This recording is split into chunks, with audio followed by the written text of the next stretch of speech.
प्रभु यीशु मसीह के नाम से आप सब लोगों का मैं स्वागत करता हूं। मेरा नाम पास्टर समीर है और मैं ज़िला उधमपुर यूनियन टेरिटरी जम्मू कश्मीर से ताल्लुक़ रखता हूं। तो मेरे भाइयों, मेरे दोस्तों, मेरे बुजुर्गों, मेरे बच्चों, आज मैं आपके सामने प्रभु यीशु मसीह का शुभ समाचार लेकर आया हूं। मेरे वचन बोलने का मकसद है, मेरा आज का सब्जेक्ट है पुनरुत्थान और जीवन। यीशु ने कहा पुनरुत्थान और जीवन मैं हूँ, क़यामत और जिंदगी मैं कर सके। तो दोस्तों, आए हम चलते हैं वचन की ओर और हम वचन देखेंगे जिसमें प्रभु यीशु मसीह कहते हैं पुनरुत्थान और जीवन मैं हूँ। तो आइए दोस्तों, हम देखते हैं प्रभु के वचन। तो हम देखेंगे प्रभु यीशु कहता है कि पुनरुत्थान और जीवन मैं हूँ, क़यामत और जिंदगी मैं हूँ। तो दोस्तों, हम देखेंगे पहला थिस्सलुनीको 4 अध्याय उसकी 13 से लेकर 18 तक। हे भाइयों, हम नहीं चाहते कि तुम उनके विषय में जो सोते हैं अज्ञानी रहो। हे भाइयों, हम नहीं चाहते कि तुम उनके बारे में जो सोते हैं तुम अनजान रहो। इस बात को याद रखें कि जो हमारे और आपके जो खास है, जो अपने हैं, हो सकता है आपके माता हो, आपके पिता हो, आपके भाई हो, बहन हो, जो आपसे दूर हो चुके हैं, जो आपसे दूर हो चुके हैं, जो मर चुके हैं, जो सो गए हैं, खुदा ने जिन्हें अपने पास बुला लिया है, वो लोग आज बेशक आपसे दूर हैं, लेकिन आपके पास एक उम्मीद है। उम्मीद कौन देने वाला है? प्रभु यीशु मसीह, जो कहता है पुनरुत्थान और जीवन मैं हूं, क़यामत और जिंदगी मैं हूं। वो कहता है कि तुम अनजान ना रहो। संत पौलुस कहते हैं कि तुम नावाकिफ ना रहो, अज्ञानी ना रहो। दूसरों के समान रोना नहीं, हमें विलाप नहीं करना है, क्योंकि हम जानते हैं हमारा सफर कहाँ का है, हमारा खुदा कहाँ गया है। हम देखते हैं पुराने नियम में यीशु के आने की भविष्यवाणियां हुई। यीशु ने कहा कि मैं जल्दी आने वाला हूं। कहानियां चल रही थी और हम देखते हैं गॉस्पेल्स में यीशु आ गया। और गॉस्पेल में हम ये भी देखते हैं यीशु क्या कहता है कि मैं तुम्हारे लिए जगह तैयार करने जा रहा हूं। और फिर यीशु कहता है प्रकाशित वाक्य में जल्दी वापस आने वाला हूं। हालेलुया। तो प्यारो, इस बात को हमें समझना है, प्यारो इस बात को हमें समझना है कि यीशु मसीह ही पुनरुत्थान और जीवन है, तो हमें फिर से जिंदा करने की ताकत रखता है, क्योंकि वो खुद जिंदा हुआ है, हमें जिंदा रखने की ताकत रखता है। प्यारो, यहाँ हम देखते हैं कि संत पौलुस हमें शिक्षा देते हैं कि हमें रोना विलाप नहीं करना है, उसकी जगह हमें क्या करना है? तो प्रार्थना करनी है, प्रभु के साथ बने रहना है, प्रभु के साथ हमें और ज्यादा संगति में रहना है। हम सब जानते हैं इन दिनों में क्या हो रहा है। हालांकि ये महामारी चल रही है, इससे पहले दुनिया में और भी किस्म के पाप थे, और भी किस्म की परेशानियां थी। ये तो एक अलग बात है कि आज हम इस परेशानी से लड़ रहे हैं। लेकिन प्यारो, खुदा के कलाम को याद रखें। खुदा का कलाम हमें क्या कहता है? खुदा कहता है मैं जल्दी शीघ्र वापस आने वाला हूं। खुदा ने हमें एक टाइम पीरियड दिया हुआ है, खुदा ने हमें एक बॉर्डर लाइन, एक सीमित कर दी गई है कि इतनी देर आप इस दुनिया में हो। खुदा के कलाम कहता है कि तुम्हारी आयु 70 साल 80 साल, बड़ी ताकत है। हम देखते 90 साल 100 साल तक लोग जीते हम, लेकिन इससे ज्यादा नहीं जीते, क्योंकि हम इस दुनिया में परदेसी और मुसाफिर हैं। एक दिन हम सबको खुदा के पास जाना है। हालेलुया। तो यहाँ हम देखते हैं कि खुदा का वचन क्या कहता है 14 आयत में, क्योंकि यदि हम विश्वास करते हैं कि यीशु मरा और जी भी उठा, तो वैसे ही परमेश्वर उन्हें भी जो यीशु में सो गए हैं उसी के साथ ले आएगा। और खुदा का कलाम कहता है 15 आयत में, क्योंकि हम प्रभु के वचन के अनुसार तुमसे ये कहते हैं कि हम जो जीवित हैं और प्रभु के आने तक बचे रहेंगे, सोते हुओं से कभी आगे ना बढ़ेंगे। 16 में लिखा है, क्योंकि प्रभु आप ही स्वर्ग से उतरेगा। हालेलुया। प्रभु आप ही स्वर्ग से उतरेगा, उस समय ललकार होगी। यार, उस बात को याद रखें। मैं आपका ध्यान ललकार की तरफ केंद्रित करना चाहूंगा। यीशु जब आएगा तो क्या होगा? ललकारेगा। अब आप कहेंगे ललकारना क्या है, कैसे ललकारेगा? मैं आपको एक डेमो देना चाहता हूं, एक छोटी सी मिसाल, एक छोटी सी एग्जांपल, कैसे ललकारा जाएगा। इसमें यह लिखा है, क्योंकि प्रभु आप ही स्वर्ग से उतरेगा। प्रभु आप स्वर्ग से उतरेगा। समझ ले इस बात को, यीशु आप स्वर्ग से आएगा और उस समय ललकार होगी और प्रधान दूत का शब्द सुनाई देगा और परमेश्वर की तुर्री फूंकी जाएगी। परमेश्वर की तुर्री कौन फूंकेगा? प्रधान स्वर्गदूत। अगर आप इजराइल गए हैं या आप इजराइल से संबंध रखते हैं या आपने वहां का कल्चर देखा है, तो वहां आज भी तुर्री फूंकी जाती है। तो क्या होगा? जो मसीह में मरे हैं, जो मेरे और आपके अजीज मसीह में सो गए हैं, हालेलुया, जो सो गए हैं वे पहले जी उठेंगे। हालेलुया, वो जी उठेंगे पहले, मेरे और आपसे पहले जी उठेंगे। हालेलुया, मेरे और आपसे पहले जी उठेंगे वो लोग। यार दोस्तों, यीशु कदरदान है, वो कदर करता है उसकी जो पहले आया, जो पहले सो गया। अहले लोग जो हमारे माता पिता बुजुर्ग जिन्होंने यीशु को स्वीकार किया, ग्रहण किया और मसीह में सो गए, खुदा उनको पहला दर्जा देगा, खुदा उन्हें पहले खड़े करेगा। जो बच जाएंगे हम लोग, हम भी उठाए जाएंगे। जब यीशु ललकारेगा तो लोग उठ खड़े होंगे। मैं आपको डेमो देने जा रहा हूं, उसके साथ ही एक एग्जांपल। 17 में लिखा है, 17 में, तब हम जो जीवित और बचे रहेंगे उसके साथ बादलों पर उठा लिए जाएंगे। हालेलुया। दोस्तों, अब बात आ रही है डेमो की। मैंने आपको पहले भी कहा, मैं आपको एक डेमो दूंगा। एग्जांपल क्या है? लाजरस की। जब यीशु मसीह यूहन्ना की इंजील उसका 11 अध्याय उसका 43-44 में अगर आप देखेंगे तो यीशु मसीह ने क्या किया, उसके लिए आपको वचन में जाना पड़ेगा। आप वचन निकालें, यूहन्ना 11 अध्याय। ये कहकर उसने बड़े शब्द से पुकारा, हे लाजर निकल आ। हे लाजर निकल आ। यीशु ने बड़ी ललकार के साथ लाजर को पुकारा। प्यारो, अगर आप गौर से देखें तो ललकार की गई है। क्या लिखा है? ये कहकर उसने बड़े शब्द से पुकारा, यानी कि ललकारा, हे लाजर निकल। 44 आयत। जो मर गया था, जो लाजर मर गया था, वह कफन से हाथ पांव बंधे हुए निकल आया। जो लाजर मर गया था वो कफन के साथ उसके हाथ पांव बंधे हुए जो बाहर निकल आए। हालेलुया। समझ ले इस बात को कि ललकार का क्या इस बीच में, इसके बीच में ललकार का क्या अहम किरदार है। दोस्तों, ललकार का एक अहम मकसद है। जब ललकार होगी तो जो लोग, खुदा के वचन में लिखा है, जिन्होंने इस बात पर विश्वास किया कि यीशु मरा और तीसरे दिन मुर्दों में से जिंदा हो गया, वैसे ही अगर हम भी विश्वास करते हैं तो जो सोए हैं वो जीवित हो जाएंगे, वो कब्रों में से जिंदा हो जाएंगे। अगर हमें विश्वास है, जो जिंदा है, कि यीशु जो मर गया और तीसरे दिन मुर्दों में से जिंदा हो गया, अगर हम विश्वास करते हैं तो हम भी खुदा के साथ आसमान पर उठा जाएंगे। जब ललकार दी जाएगी, इसी तरह जिस तरह लाजर कब्र के अंदर से बाहर आ गया, हम और आप जो सोए हुए होंगे वो बाहर निकल आएंगे। हालेलुया। प्यारो, इस बात को याद रखें कि यीशु मसीह कहता है, पुनरुत्थान और जीवन मैं ही हूं, क़यामत और जिंदगी मैं ही हूं। क़यामत और जिंदगी सिर्फ यीशु के हाथ में है। और हम यहां देखते हैं कि यीशु ने लाजर को एक बार ललकारा तो लाजर उठ के बाहर आ गया। ये एक छोटा सा डेमो है, एक छोटा सा एग्जाम्पल है, बिल्कुल छोटे स्केल पे। लेकिन दोस्तों, जब यीशु मसीह आएगा, बहुत बड़े स्तर पर यह बात होने वाली है। आप जानते हैं दुनिया बहुत बड़ी है, बहुत सारे लोग प्रभु को मानने वाले हैं, बड़े सारे विश्वासी हैं, वो सब उठाए जाएंगे, वो सब जिंदा हो जाएंगे। हालेलुया। उसमें आप हो सकते हैं, मैं हो सकता हूं, आपके रिश्तेदार हो सकते हैं, मेरे रिश्तेदार, मेरे सगे संबंधी, मेरे दोस्त मित्र हो सकते हैं, आपके भी हो सकते हैं।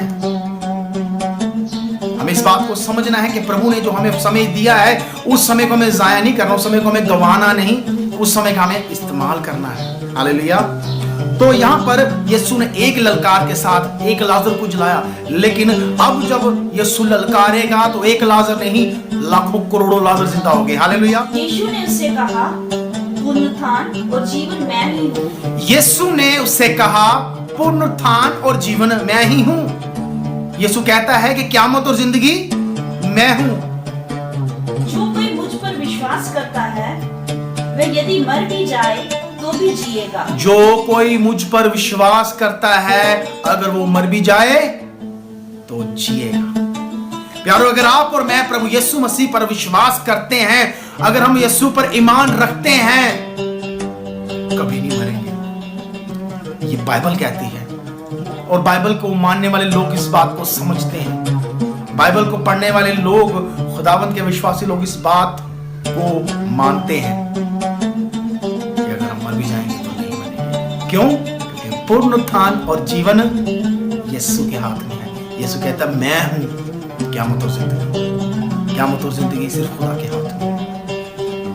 26 आयत। और जो कोई जीवित है और जो कोई जिंदा है और मुझ पर विश्वास करता है, मुझ पर विश्वास करता है, वह अनंत काल तक ना मरेगा। वो अनंत काल तक नहीं मरेगा, वो कभी नहीं मरेगा।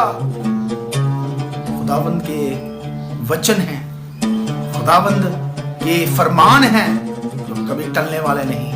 कभी नहीं मरेगा, कभी नहीं मरेगा। हालेलुया। क्योंकि खुदा के कलाम में लिखा है कि स्वर्ग में कभी अंधेरा नहीं होगा, तो नहीं होगा, लिखा है। खुदा के जलाल से वहां रोशनी होगी। हालेलुया। होगी तो होगी, हमें विश्वास करना है। विश्वासी लोग हैं, कोई कहानियां नहीं बता रहे, खुदा के कलाम से बता रहे हैं, और हमें इस बात पर विश्वास करना है। हालेलुया। हम देखेंगे यूहन्ना 10 अध्याय उसका 11 है। अच्छा चरवाहा मैं हूँ, अच्छा चरवाहा भेड़ों के लिए अपना प्राण देता है। अच्छा चरवाहा मैं हूं। यूहन्ना 10 अध्याय उसकी 11 आयत में लिखा है, अच्छा चरवाहा मैं हूं, और अच्छा चरवाहा अपनी भेड़ के लिए अपना प्राण देता है।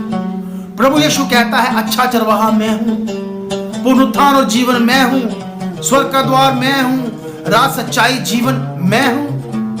कितनी क्वालिटीज है हमारे खुदा। और यहां पर प्रभु यीशु कहता है कि अच्छा चरवाहा मैं हूं। अच्छा चरवाहा अपनी भेड़ के लिए अपना प्राण भी कुर्बान करता है, और हमारे चरवाहे ने कुर्बानी भी दी।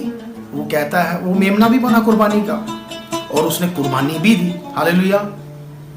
कैसा विचित्र प्रेम है। हम कहते हैं अनकंडीशनल लव, और यहां पर हम वो देखते हैं अनकंडीशनल लव जो खुदावंद यीशु मसीह ने इंसानों के साथ की। अगर खुदावंद अपनी कुर्बानी नहीं देता, तो आज मैं बैठकर प्रभु का वचन आप लोगों के बीच में नहीं पढ़ता, और आप लोग यहां बैठकर खुदा का कलाम नहीं सुनते। यह है खुदा का कुर्बानी का मकसद। और प्यारो, यहां पर खुदा का कलाम साफ कहता है कि अच्छा चरवाहा मैं हूं, और सचमुच अच्छा चरवाहा प्रभु यीशु मसीह है, क्योंकि उसने अपनी भेड़ों के लिए अपनी कुर्बानी तक दे दी, अपनी जान दे दी। हालेलुया। उसके लिए द्वारपाल द्वार खोल देता है, और भेड़ें उसका शब्द सुनती हैं। उसके लिए द्वारपाल द्वार खोल देता है, और भेड़ें उसका शब्द सुनती हैं। भेड़ें अपने चरवाहे का शब्द सुनती हैं, सिर्फ सुनती ही नहीं, उसे पहचानती हैं। प्यारो, आज भेड़शाला के अंदर बड़ी सारी भेड़ें हैं। उनमें से आप भेड़ हो सकती हैं, मैं भेड़ हो सकता हूं, हमारे आजू बाजू में रहने वाले हमारे जो पड़ोसी हैं वो भेड़ें हो सकती हैं। लेकिन एक बात को समझे, यहां पर जो खास बात यह है कि भेड़ अपने चरवाहे का शब्द सुनती है। बहुत सारी भेड़ें हैं, लेकिन परमेश्वर उस भेड़ को ढूंढता है जो भेड़ उसका शब्द सुनती हैं। अगर आप 11 अध्याय देखें यूहन्ना का, जहां पर लाजर को ललकारा गया और लाजर कब्र से बाहर आ गया, देखें वहां पर एक और भेड़ है। मरियम मगदलीनी नाम की एक भेड़ है जो अपने चरवाहे का शब्द सुनती है और उसे पहचानती है। जब उसने उसका शब्द सुना, पहचाना, तो हम रिजल्ट क्या देखते हैं? ललकार हुई और लाजर जिंदा हो गया। हालेलुया। प्यारो, जब हमारे अंदर विश्वास है, जब हम उसकी भेड़ हैं, तो यकीनन वो आएगा, आपको और मुझे आवाज देगा। जब ललकार होगी तो हम भी जी उठेंगे, हमारे अपने जी उठेंगे। आज बेशक हम जिस्मानी तौर पर उनसे दूर हैं, लेकिन समय आने वाला है कि जब हम सब एक साथ होंगे खुदा के स्वर्ग में। दोस्तों, वचन बोलने का मकसद एक है कि हम इस बात को समझ लें कि समय नजदीक है। यीशु ने कहा, मैं ही हूं पुनरुत्थान और जीवन। हमें जीवन भी वही देने वाला है वो दोबारा मुर्दों में से जिंदा करने वाला भी वही है, क्योंकि वो खुद जिंदा हुआ है, उसके पास वो ताकत है। मत्ती की इंजील में लिख के सारा अधिकार मुझे दे दिया गया, मैंने सारी कुंजियां हासिल कर ली हैं, स्वर्ग और पृथ्वी का अधिकार मुझे दे दिया गया है। यहां पर हम देख रहे थे कि भेड़ें अपने मालिक का शब्द सुनती हैं और उसे पहचानती हैं। वह अपनी भेड़ों के नाम ले लेकर बुलाता है, और वो अपनी भेड़ों के नाम ले लेकर उन्हें बुलाता है। जब भेड़ें अपने स्वामी को जानती हैं, अपने चरवाहे को जानती हैं, तो स्वामी उनके नाम लेकर उन्हें बुलाता है। प्यारो, जब आप यीशु को जानते हैं तो यीशु आपका नाम लेकर पुकारेगा। समीर का नाम लेकर पुकारेगा, वो आपका नाम लेकर पुकारेगा, क्योंकि आप उसकी भेड़ें हैं, आप जानती हैं। और आज के दौर में भेड़ें क्या कर रही हैं? अपने मालिक को सुन रही हैं, उसकी आवाज को पहचान रही हैं, उसकी आवाज सुन रही हैं। और ऐसा हो नहीं सकता कि भेड़ अगर अपने मालिक का इंतजार कर रही है, उसकी आवाज को सुनती है, पहचानती है, और जब मालिक आएगा तो आपको आवाज नहीं देगा। तो प्यारो, हमारा फर्ज क्या है कि हम अपनी मशालों को भरा रखें, ताकि जब हमारा स्वामी आए तो हमारी मिसालें बुझी ना हो, हमारी मिसालें जलती रहनी चाहिए। प्यारो, उसके लिए आपको मेहनत करनी पड़ेगी, दुआ प्रार्थना करनी पड़ेगी, घुटनों पर होना पड़ेगा, उपवास करने पड़ेंगे, धार्मिकता में बना रहना। जो उसकी भीड़ें हैं वो उसका शब्द सुनती हैं। आज मुझे और आपको उसका शब्द सुनना है,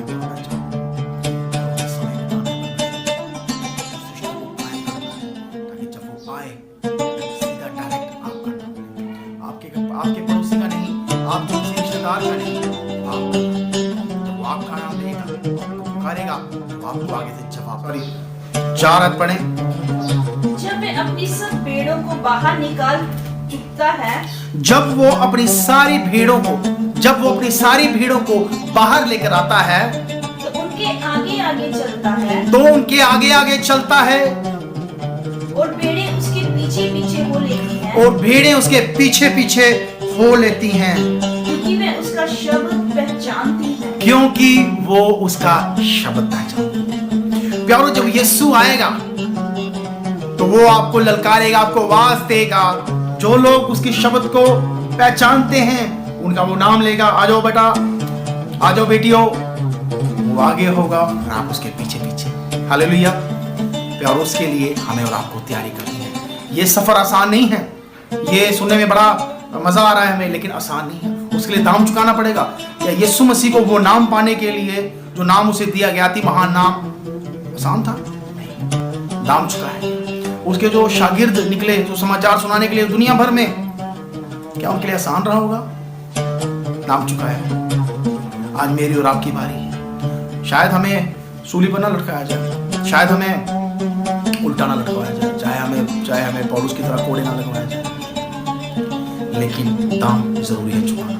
जब हम किसी चीज का दाम चुकाते हैं तो हम इस बात को समझ लेते हैं कि भाई अब हो गया। पौलुस कहता है, मैंने अच्छी कुश्ती लड़ी।